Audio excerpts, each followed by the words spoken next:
댓글을 보면 추천해줄 책을 너무 몰라요, 유유 이렇게 말씀해주시는 선생님 저는 공감이 되거든요. 네. 저희도 아이들이랑 비슷한 그런 상황에 있는 책들을 추천해주고 싶은데 그런 안목 도대체 어떻게 기를 수 있나요? 그게 주변에 보다 보면 책을 많이 읽는 친구들이나 선생님들이 있어요. 네. 그분들의 블로그에 정기적으로 가서 이제 그런 데 가서 이렇게 있으면 단물이 좀 있으면 빨대를 꽂은 다음에 네. 단물을 쪽 빼와야 되는 네. 거예요. 그게 중요합니다. 아. 내가 직접 다 못합니다. 네.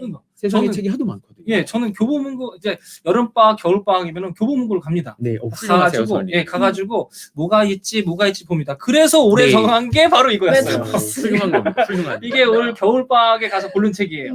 그런데 요거는 너무 어려서 중학생들이랑 못했고요. 네. 요거는 이제 메타버스는 이제 3월달에 한참 했었어요. 네. 예, 아 그렇군요. 그리고 또 좋은 게 그 요즘에는 책 목록을 만드는 교사 모임들이 있거든요. 네. 유명한 뭐 책으로 따뜻한 세상 만드는 교사들 보면 되게 교양 도서 중에 신간들을 잘 소개하는 책 목록이 여름방학에 한번, 겨울방학에 한번 이렇게 나오고요. 네. 그리고 좀 공부 못하는 애들, 책을 못 읽는 애들도 잘 읽는 책 목록은 물고방이라고 전국 국어교사 모임의 독서교육부가 있거든요. 네. 그 물고방 선생님들의 목록은 좀 못하는 애들이 잘 읽을 수 있는 목록이 이제 좀 있고 그래요.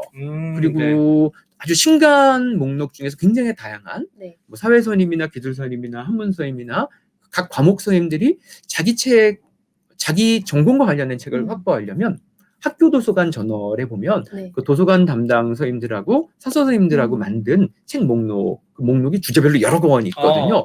그거를 좀 참고하시면 됩니다.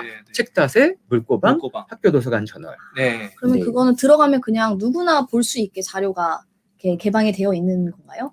학교 도서관 저널, 책닷에는 그 누구나 볼 수 있고요. 물고방도 누구나 볼 수 있고요. 그리고 학교 도서관 저널은 돈을 내고 사야 됩니다. 잡지를 그 잡지를 사야 되는 거죠. 네, 잡지가 월간지로 있고요. 또는 월간지가 아니라 그 1년마다 그 1년 동안 잡지에서 추천한 책 목록을 모아서 단행본으로 추천 도서 목록들이 나오거든요. 그거를 사십시오. 지금 말씀하신 그 세 가지를 기억하시고 선생님들이 찾아보셔도요. 말씀하시지 단물을 쪽 빨아먹을 수 있는 그런 정보를 주신 것 같습니다. 네.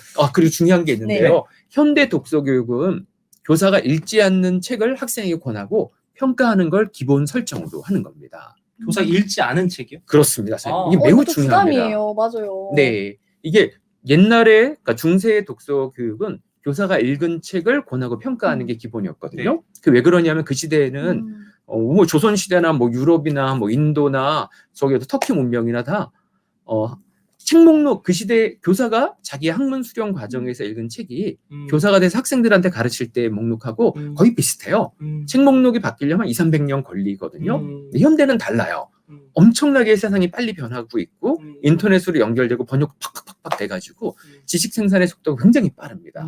그래서 현대 독서 교육은 한 손에는 옛날 고전, 그리고 한 손에는 요즘 나오는 뭐 메타박스 뭐 이런 책 이런 걸 이제 같이 읽어야 되는 거죠. 그래서 현대 지금 나오는 책을 권한다고 생각하면 그 누구도 자기 전공에 대해서 나오는 책을 다 읽을 여력이 사실 잘 없습니다. 지금 듣던 중 반가운 소리다. 반가우면서도 걱정되긴 해요. 맞아요. 걱정스러운 걸요라는 지금 댓글도 달린 거예요. 네, 진짜 댓글 있네요. 이게 약간 저도 이제 이 목록으로 아이들한테 추천을 이렇게 이런 책들을 읽을 거야라고 제시를 해줬을 때 내가 이 내용을 제대로 모르는데 과연 아이들한테 추천을 해줘도 되는 건가? 또 아이들의 글을 그럼 내가 어떻게 읽고 평가를 하고 피드백을 주지 이런 걱정이 있어요. 그런 부분에 어떻게 해결을 하면 좋을까요? 네, 이제부터 대본이 없는 얘기들이 막 나와요. 네, 처음부터 대본이 없었어요. 저희 오늘 거의 라이브, 완전 라이브예요 오늘.